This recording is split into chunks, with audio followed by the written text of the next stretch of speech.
سلام علیکم. چۆن هەست بە ئیمانەکەمان بکەین؟ بێنە پێش چاوتکەوە لە نێو ئاوێکە کۆمەڵە ماسی کتێیە. ئەگەر بێت و تەنها دانەیەک لە ماسیەکان دەربکەیتە دەرەوە، ئەوە هەست ئەکەیکەوە ئەم ماسیە داوای چیت لێکە؟ داوای ئەوە لێکاکەوە بیڕێنیتەوە بۆ ناو ئاوەکە.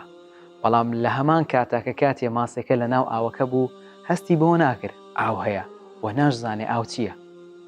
بەڵام کە کاتێ دەرمان کرد ئەو کاتە هەست بەوەکە هەست بە نەبوونی ئاوەکەکە، بۆیە داوای ئاوەکەکە و بێ ئاوەکەش ناژیە.